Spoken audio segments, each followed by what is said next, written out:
Hello, everybody. Scott Golden here with the World Class Championship Wrestling Review Series. We are on the 28th of August, 1982. This is a noteworthy event, as it is I wouldn't call it a blow off, but the promised Ric Flair versus Kerry Von Erich match. It is 2 out of 3 falls for the National Wrestling Alliance Heavyweight Championship. They give about 2 minutes of hype, and maybe 30 seconds of that is a Ric Flair promo. Typical Ric Flair, doesn't really say much in the promo, just kind of, hey, Kerry's not that big a deal, yada yada. And then they give the remainder of the program to the match itself. Obviously, not going to review hold for hold, but really basics in the beginning. Flair giving, as he always does, to Von Erich. Von Erich being led to a really strong match as he dominates the offense for the first several minutes. Head scissors and basic headlocks, nothing to write home about, but his power is accentuated for that first several minutes. Flair has difficulty with, keeping a headlock, keeping a top wrist lock. The basic idea is that Flair cannot hold up to the power of Kerry Von Erich, and then we move into about a quarter of the way through the match. More of the same continues as Kerry switches to working the arm. Flair again in the role of the selling champion. Flair has, some momentary success, but even the shoulder tackles and the basic maneuvers, Kerry gets what is an inside cradle for a moment on Flair, and they wrestle around. One thing I like about Kerry and Flair, they look like they're actually wrestling. They look like they're actually fighting when they grapple for positions, both upright and on the canvas. There's a sunset flip spot that Kerry tries to execute, and they probably get 45 seconds of just Kerry trying to get that sunset flip spot in place, which, everyone's like, oh, it's just a pinning spot. But at the same time, it looks like they're really, truly having an athletic contest where now guys are just so busy, women too, are so busy trying to get into the next spot, whatever it is, that there's challenges there and there's difficulty. But we're, going 15 minutes into the match and things are interesting. What I like, though, is Flair does sidestep upon occasion. He'll get a low blow where he'll block an arm drag. Flair doesn't look like a complete idiot in there.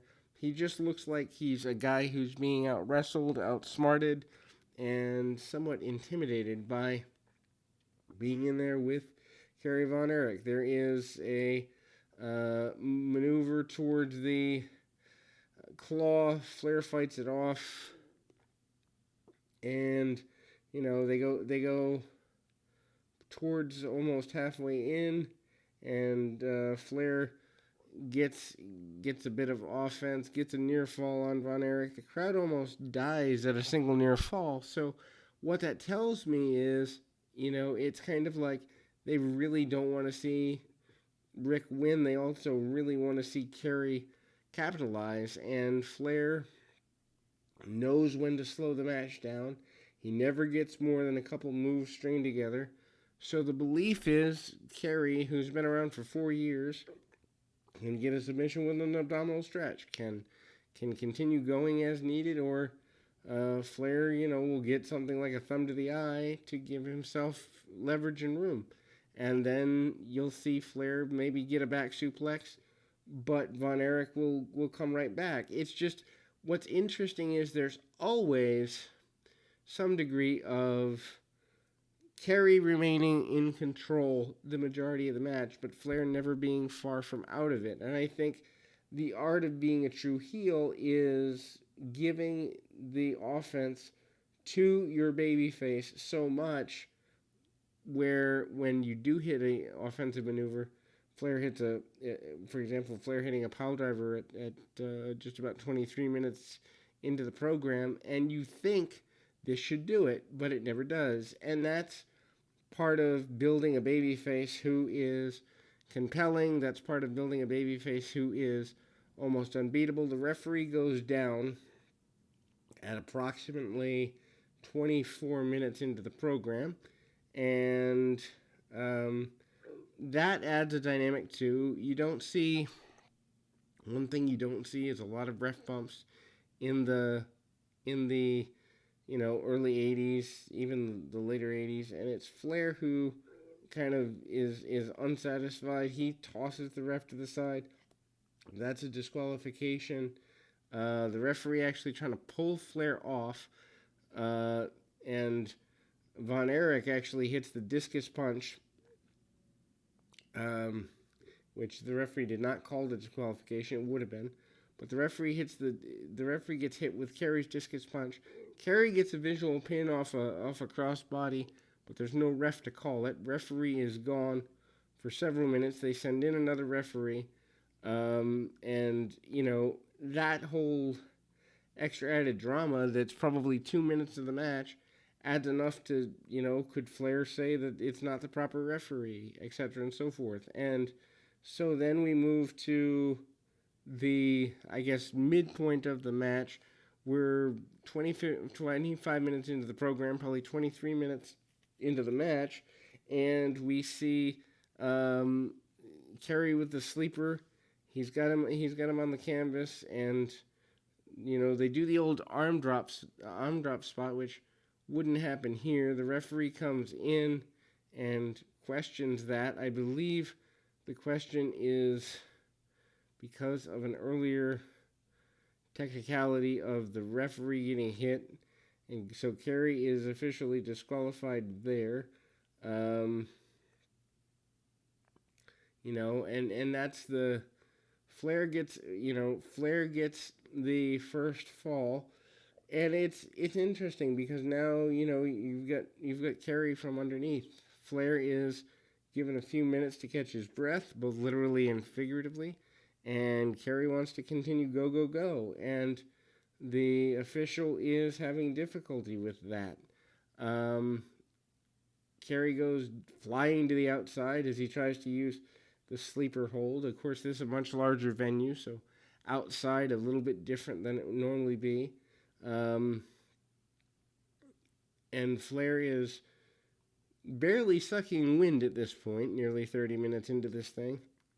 Now he starts working on the knee and leg of Kerry in a more consistent and deliberate fashion. Sends him to the outside of the ring there at a midpoint in the contest. Flair doing the best to create the diversion. Kerry gets back in the ring, can barely stand. A vertical suplex from Flair that's a hanging suplex. So here's Ric Flair, 30 plus minutes into the match, having the endurance to do a move that a lot of people couldn't do. Flair's got the figure four on Kerry. Kerry is just about ready to pass out from that. Referee constantly checking the shoulders there. And Kerry continuing to fight. Been in the figure four for probably 2 or 3 minutes.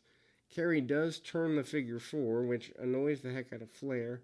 Flair still stays on the knee for the next several minutes, and Kerry can barely stand. I mean, even tearing Kerry's tights at a point, or his leg pads anyway. Kerry, who's used the sleeper hold for the majority of the match, goes back to it. Then he goes back to the claw hold. Flair is out due to the claw hold. So now we're one fall apiece. Flair cannot beat Kerry with his finish, but Kerry can beat Flair with his. Somewhere in the middle there, Flair blades, I think, from the claw hold, because Flair comes up after that fall as a bleeding mess. And then they turn it up to a whole nother level. Flair's barely conscious. The referees come in, checking if Flair can even continue. There's questions in their mind, and Kerry's ready to go more than ever before. Kerry, with about 5 minutes left in the TV time, Flair casts the referee to the side, actually throws him to the side this time. No referee to make the visual pinfall. Kerry goes right back to Flair. Referees are separating them. Wrestlers come out to separate them. Disqualification. Flair walks away with the championship. But the question is, did Kerry beat him? So they give. I mean, they give this. They give this 40 plus minutes probably in total. Fritz is beside himself at ringside. Everybody is upset. The referee saying that he's the final decision maker. Flair looks weak going away, but at the same time, you want him to look weak if he's going to come back and do battle with Kerry again in the future. Flair carries Kerry, no pun intended, to one of the best matches of his 4 or 5 year career. Fritz and Kerry are hugging as they go off the air, and it's just an amazing sight. So these 2 weeks of television, the 21st and 28th of August, 1982. If you have not seen them, go out of your way to see them. This is just epic storytelling and how to get characters over. A lost art in the sport, but we will be back moving into September. And keep your feet on the ground, your mind in the moment. Until next time, everybody.